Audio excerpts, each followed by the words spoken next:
Become a patron at www.patreon.com/Golden Era Bookworm for hard to find books, scans of rare photos, and articles on the golden era of bodybuilding. Hi everybody, Golden Era Bookworm here, and today I'm going to talk to you about my quarantine gains after having followed Vince Gironda's 8x8 routine training program and 2 of his diets. As you can see from my before and after pictures, using the 8x8 routine and Vince's diets, I was able to gain muscle throughout my body whilst losing fat, all whilst training in my dungeon gym during last year's lockdown. In this video, I'm going to detail the program I used, the exercises, as well as the diet and supplements I took, and show you how easy it is to make gains even in the comfort of your own home. Enjoy! Now, for those that have been following this channel for long enough, this video basically is a continuation of 2 previous videos where I detail the 8x8 program I was given by my trainer, Mark Austin, who also happens to be the late Reg Park's training partner. Being an expert trainer, Mark got me on the 8x8 and adjusted my diet, and well, I was really happy with my results. Now, I had sought Mark's advice after bulking up with the 5x5, which I also featured in a previous video. Now, I quickly just want to go through some basic principles of the 8x8 program I followed. It's important to understand that you're doing an upper and lower body split for the 8x8. That is, you do the upper body, you train it on Mondays, Wednesdays, and Fridays, so 3 days a week, and the lower body and abdominals are trained on Tuesdays and Thursdays, just twice a week with the weekend taken off. And you essentially just perform 1 exercise per body part. That's what you're supposed to be doing. And basically taking 30-second rest periods between your sets. And as you do take that rest period, you hyperventilate to actually try and oxygenate your blood as fast as possible. Now here again, this is the 8x8 upper body split that I followed on Mondays, Wednesdays, and Fridays. I performed the incline dumbbell press, the T-bar row, the seated dumbbell press, the incline hammer curl, the line triceps extension. Again, this follows the rules of 1 exercise per body part, all done for 8 sets of 8 and 30 seconds rest period. Now, I have to admit that these exercises, some of them at least, changed over time, and I'll address that a little bit later. Here quickly is the lower body split that I followed. Again, some exercises changed over time. Remember, I did this program in total for 8 months. So I want to address that too, the change in the exercises. But briefly, this is how I started off. I started off with the single leg Bulgarian squat, or just a single legged squat. The sliding leg curl, which was initially done with body weight, and then I added weight over time. The single legged calf raise, and the ab roll. That was a program essentially for the lower body split. Again, 1 exercise per body part, each done for 8 sets of 8 reps with 30 seconds rest period. Now, I followed this program in 2020 from March until the end of October. That is the beginning of March until the end of October. And to be honest, I made most of my transformation within the first 4 months. That's what I mean there is that I made the most noticeable muscle hypertrophy within the first 4 months of training. And I only continued to train this way until around the end of October 2020, after which I switched to another program. I actually just wanted to give the program everything that I could. That's why I continued to extend the program all the way up to October. I noticed that after the muscle gains had kind of stopped, that was again 4 to 5 months after, I continued actually to get stronger and stronger, but I didn't experience further muscle gains, no further muscle hypertrophy. Here are some photos showing the clear transformation between March to July and then up to the end of October. It's clear that my chest got bigger. Actually, my whole chest was really full and my upper pec was actually starting to fill up nicely. My biceps actually grew very well as well. They actually grew 1 inch in that period, in those 4 months, from 15 inches to 16 inches. I'm going to go through the changes in my measurements a little bit later. And I was super happy with the gains that I made. My lats also got wider, as did my thighs, whilst my waist trimmed down once I switched to a low carbohydrate diet. And I'm going to be talking about the diets that I used very shortly. And as I mentioned, now I'm going to talk about my measurements. They're listed here. Here are my before and after measurements. Before the 8x8, so having just finished the 5x5, this was the measurements I had. And then after finishing the 8x8, these were the measurements I had after. So my chest actually started at 102 centimeters relaxed. That's about 40 inches. Grew to 106 centimeters relaxed. So yeah, I put on a couple of inches. I was really happy with that. And of course expanded. The measurements are much higher. I used to be 42 inches expanded, and now I'm a 44 inch expanded chest. So I was pretty happy. Considering, of course, my height is only 5'9". I'm not the tallest person in the world. My shoulders started off from 51 centimeters, 20 inches, and grew a couple of inches, 54 centimeters in total at the end of the program, or 22 inches. My arms, as I said earlier, they grew an inch, so they went from 38 centimeters, 15 inches, to 40 centimeters, or 16 inches cold and flexed, of course. My forearms also grew a little bit from 28 centimeters, that's 11 inches, to 29 centimeters, 11 and a half inches. My wrists stayed the same. They measure at 6.75 inches if anyone is interested, or 17 centimeters. My waist reduced from 36 inches or 92 centimeters to 34 inches or 86 centimeters. My thighs actually grew nicely, went from 56 centimeters or 22 inches to 59 centimeters. That's 23.2 inches. And due to an injury early on in the training program, my calves stayed the same at 38 centimeters or 15 inches. Now I just want to talk about my strength gains. I made some really good strength gains over the period of 8 months, with all my exercise poundages going up. Now it is important to understand once again that I made these gains after having 2 shoulder and pectoral surgeries over the course of 3 years. So the gains, of course, are not astronomical, but for me, considering these circumstances, I was quite happy. I had regained some of my strength, of course, with the previous 5x5 program after recovering from surgery, but not all of my strength was back. And I still haven't regained all my strength, by the way. After 5 to 6 months of regaining strength using the 5x5, I began the 8x8 with the purpose of muscle hypertrophy. That was my goal. And this goes in line with what many Silver Era legends have said about bodybuilding, and that is that one must always train for strength prior to training for muscle hypertrophy, and that's exactly what I followed. So I did the 5x5 first after my surgery, and then the 8x8 for hypertrophy. I had primarily regained my strength in the 5x5 using barbell motions, whilst the 8x8 program was primarily using dumbbell motions.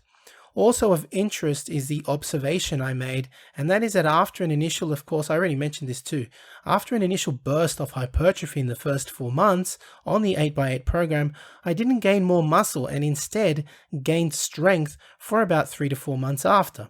At this point, which was the end of October, early November, I decided to finally change my program again after I had given this program, I had given it my all. And I wanted a new cycle of hypertrophy to begin again, so I began the first course of the Vince Gironda's The Master Series, and of course I will report on my gains on Vince's Master Series later in the future.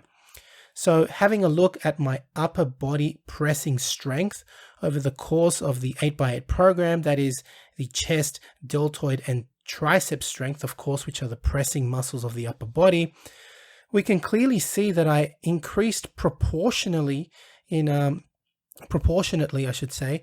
all lifts.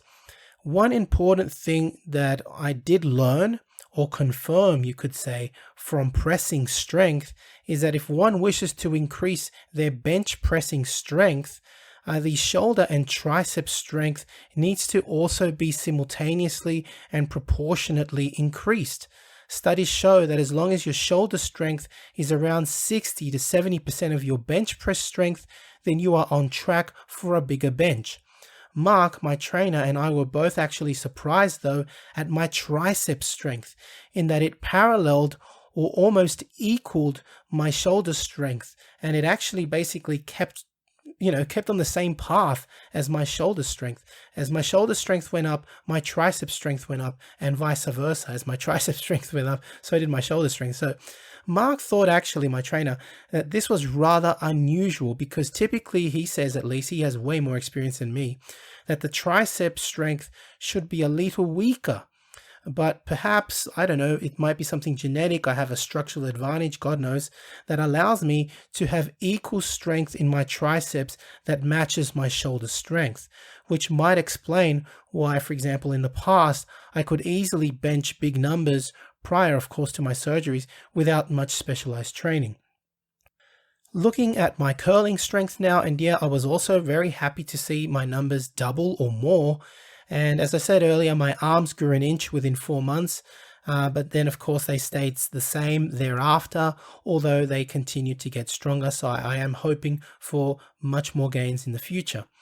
My pulling or rowing strength also increased over the course of 8 months, as did my back width, as I've already explained, which I was very happy with, considering again that I had a partially reconstructed, shoulder and rotator cuff, a bicep tendon moved from one place to another, and my right pectoral tendon reinserted with 3 screws into my humerus, into my upper arm bone.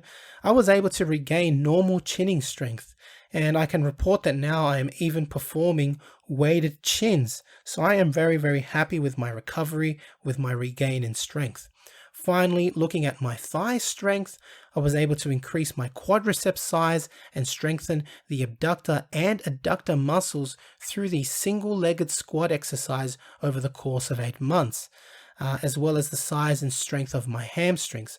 I would like to state that I was a bit obsessed with calf training at the very beginning, and therefore ruptured my feet ligaments, so I was unable to perform calf raises for most of the year, and I'm still trying to rehab from my ligaments, that is my ligament injuries.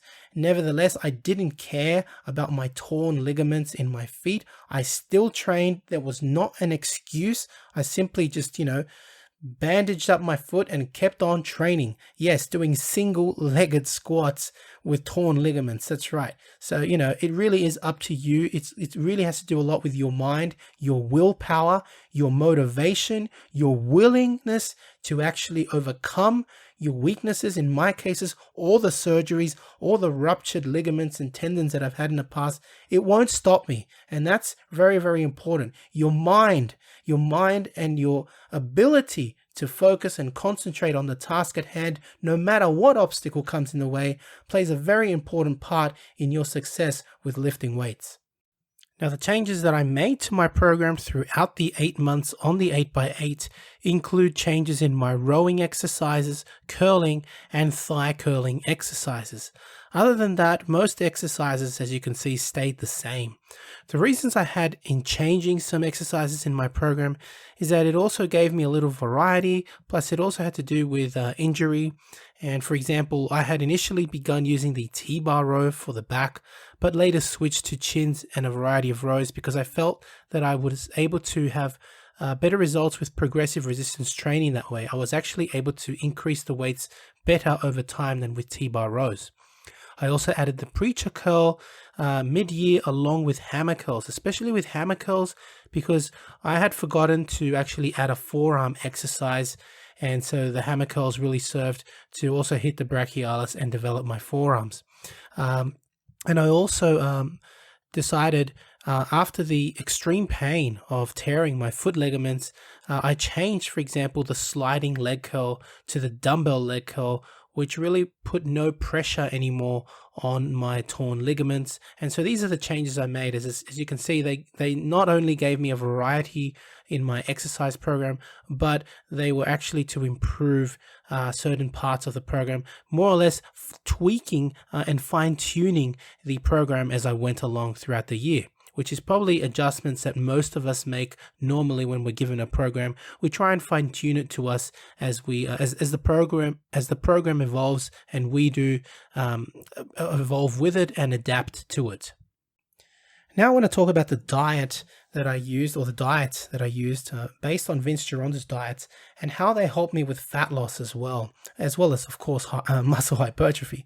So while undertaking the 8x8 program, I didn't just want to gain muscle, I wanted to lose fat. So Mark had me reduce my caloric intake. Using the Catch-McArdle method, which is online, I calculated my sedentary BMR for my age of 41 years of age. At least I was at the very beginning. At the end, I was 42. And having a weight of 90 kilograms, Mark calculated that my body fat percentage was 20%. With a height, of course, of 176 centimeters, my BMR was calculated to be about 2,000 calories a day if I led a sedentary life. That is, if I led a lifestyle which was not very active. But with exercise 3 to 4 times a week, my BMR is closer to 2,800 calories. For fat loss, we decided to try a daily deficit of 300 calories, which meant that now my BMR stood at 2,500 calories. During this fat loss time, I also decided I was going to stick to some of Vince's diets and see how they went. So I was actually trying to emulate Vince's maintenance diet, which prescribes moderate intake of both fats and carbohydrates. So I decided to reduce some of my protein and carbs as I was already eating a little bit too much of these macros. My macros looked like this the first half of the 8x8 program after the 300 caloric reduction. I'm not going to go through everything, you can read it there yourself. I will admit though that as a father, I found that keeping to my diet was easy during the working week. However, on weekends, that was a bit more of a challenge. Of course, having 2 children, I am sure that many fathers can also relate that, snacks tend to creep in when you are around children and family because we want to participate, right?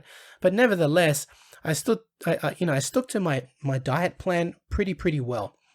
After 4 months of muscle hypertrophy, I also lost some fat and I went from 20% body fat down to 15%, so a 5% body fat reduction from where I started. But I still wasn't satisfied, so I decided to reduce my BMR further to 2,000 calories. I essentially followed the meal plan described by Vince Gironda, known as the low carbohydrate diet, in which you keep carbs at about 50 grams a day. After 3 months on this diet, I was down to 12% body fat and seeing my abdominals and very clearly.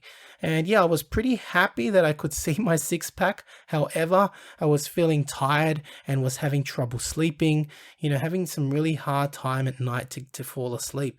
I had my testosterone levels checked, by the way, and they were down to borderline levels. So I increased my carbohydrate intake a little, which elevated my testosterone levels to within normal range.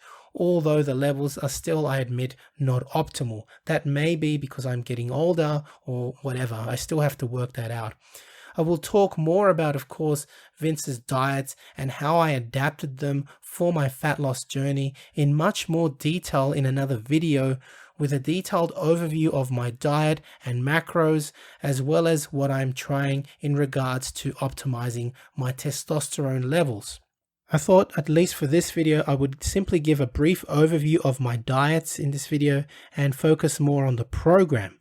And in a later video, I could expand more on how I adapted Vince's diets for fat loss.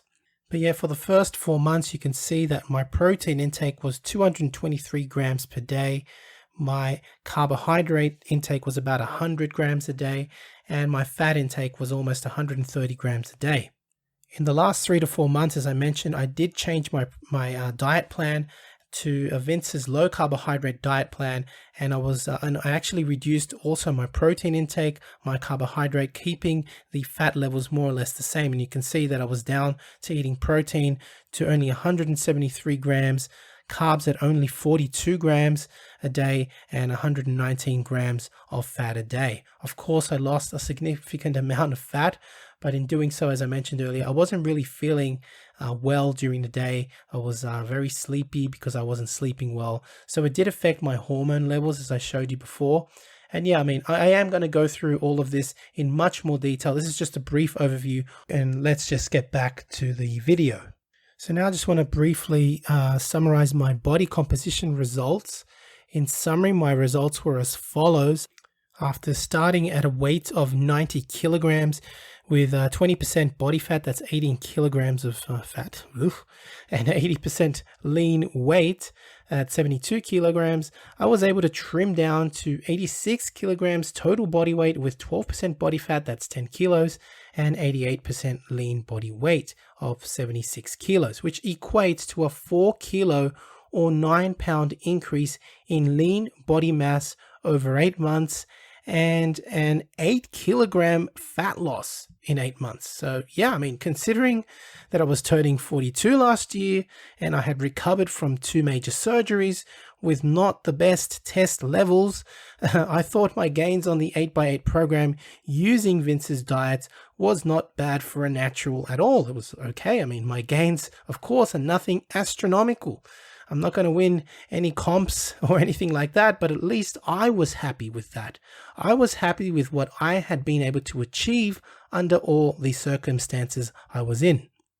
Now, if you would like to learn more about the 8x8 program or any other of Vince's training programs, or you wish to learn and adapt Vince's diets as I've begun to, please head to my website for the biggest collection of Vince Gironda ebooks available at www.goldenerabookworm.com. Educate yourself.